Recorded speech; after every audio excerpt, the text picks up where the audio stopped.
ভোরের নরম আলোয় নদীর পাশের পথ ধরে একটি কুকুর মুখে মাংস নিয়ে ধীরে ধীরে হাঁটছিল।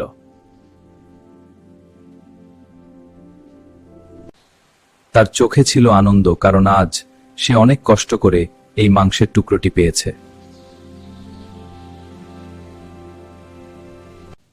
সকালের সোনালী আলো কুকুরটির গায়ে পড়ে তাকে আরো শান্ত আর সুখী দেখাচ্ছিল।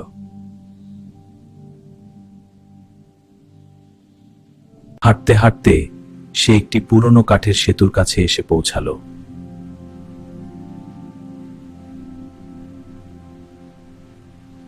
সেতুর উপর দিয়ে ধীরে ধীরে হাঁটার সময় নিচের নদীর পানি চিকচিক করছিল।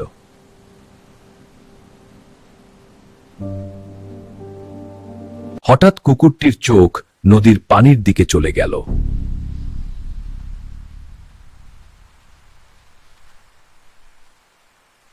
সে পানির ভেতরে আরেকটি কুকুর দেখতে পেল, যার মুখেও ছিল একটি বড় মাংসের টুকরো।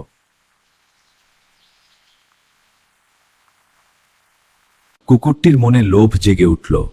সে ভাবল, ওই মাংস যদি তার হতো।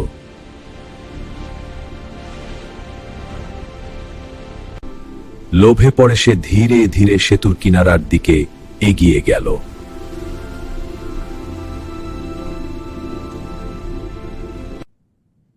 পানির প্রতিবিম্বে মাংসটি আরো বড় আর সুস্বাদু মনে হচ্ছিল।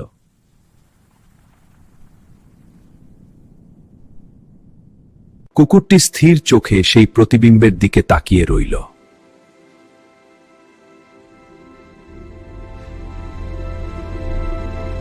তার মনে একটাই চিন্তা, অন্য কুকুরটির মাংসটিও তাকে নিতে হবে।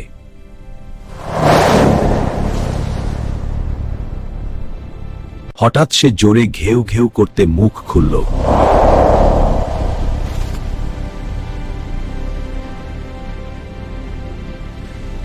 আর ঠিক তখনই তার নিজের মাংস নদীর পানিতে পড়ে গেল।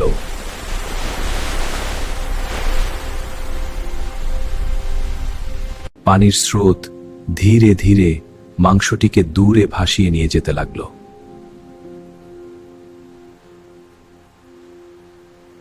কুকুরটি হতভম্ব হয়ে নদীর দিকে তাকিয়ে রইল।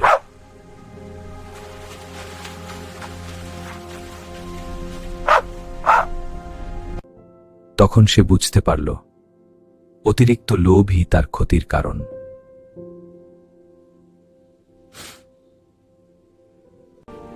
যে মাংস তার নিজের ছিল, সেটাও এখন আর নেই।